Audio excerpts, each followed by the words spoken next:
திருமங்கலத்தில் 50 kilo எடை கொண்ட கருங்கல்லினால் ஆன கழகு சிலை, முழு உருவ ரஜினி சிலை முன்பு பிரதிஷ்டை. யாகசாலையில் பூஜை நடத்தி குடும்பத்தினருடன் வழிபாடு. மதுரை மாவட்டம் திருமங்கலத்தில் உள்ள திருமண தகவல் மையம் தொழில் நடத்தி வரும் கார்த்திக் 50 என்பவர் கடந்த பல வருடங்களாக நடிகர் ரஜினியின் தீவிர ரசிகராக இருந்து வரும் நிலையில் கடந்த 3 ஆண்டுகளுக்கு மேலாக தான் வசிக்கும் வீட்டின் 2 அறைகள் முழுவதும் ரஜினி நடித்த திரைப்படங்களில் உள்ள காட்சிகளை அவருடைய உருவங்களை சுவர்கள் முழுவதும் ஒட்டப்பட்டும் கடந்த 6 மாதங்களுக்கு முன்பு 250 எடை கொண்ட கருங்கல்லினாலான ரஜினியின் முழு உருவச்சிலையை பிரதிஷ்டை செய்து ரஜினி கோவிலாக வடிவமைத்து நாள்தோறும் 6 வகையான அபிஷேகங்கள் செய்து வழிபடுவதுடன் ரஜினியின் பிறந்தநாள் மற்றும் திருமண நாளின் போது அவருக்கு சிறப்பு பூஜைகள் நடத்தி பொதுமக்களுக்கு இனிப்புகள் வழங்கி கொண்டாடி மகிழ்ந்த நிலையில் இன்று 50 கிலோ எடை கொண்ட கருங்கல்லினாலான கழுகுக்கு சிலை செய்து ரஜினி சிலை முன்பு பிரதிஷ்டை செய்து யாகசால பூஜைகள் நடத்தி ரஜினி ரசிகரான கார்த்திக் தனது குடும்பத்தினருடன் வழிபாடு செய்தார். ரஜினிக்கு நீண்ட ஆயுள் வேண்டியும் அவருடன் தனது குடும்பம் சந்திக்கும் தருணம் கிடைக்க வேண்டியும் இப்பூஜைகளை நடத்துவதாக தெரிவித்தார்.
ஒவ்வொரு சாமிக்கும் ஒவ்வொரு வாகனம் இருக்கு.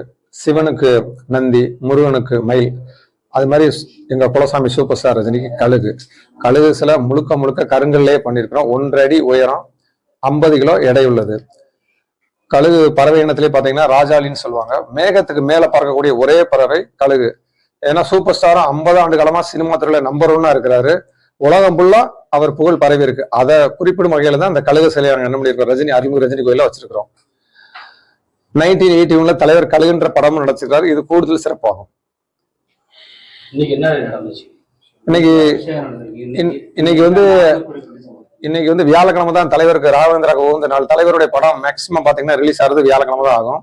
அதை முன்னிட்டு அருள்மிகு ரஜினி சிலைக்கு முன்னாடி, மூலவர் ரஜினி சிலைக்கு முன்னாடி பாத்தீங்கன்னா கழுகு சிலையை என்ன பண்ணிருக்கோம் வச்சு கும்பாபிஷேகம் நடத்திருக்கோம். ஒரு வருஷமா நீங்க இந்த அபிஷேகம் ஆராதனை பண்ணிட்டு இருக்கீங்க ரஜினிக்கு. அவர் ரஜினி சைடு இருந்து உங்களுக்கு என்ன மாதிரி உங்களுக்கு அழைப்புகள், அந்த மாதிரி என்ன ரிசல்ட் எப்படி இருக்கு? இன்னும் தலைவர்கிட்ட இருந்து எந்த அழைப்பும் வரல. கண்டிப்பா அழைப்பான நம்பிக்கையோட காத்திருக்கிறோம். கார்த்திக். திருமங்கலத்தில் 50 கிலோ எடை கொண்ட செய்திகளை உடனுக்குடன் லீடர் தமிழ்நாடு யூடியூப் சேனலில் லைக் மற்றும் ஷேர் மற்றும் சப்ஸ்கிரைப் செய்யவும்.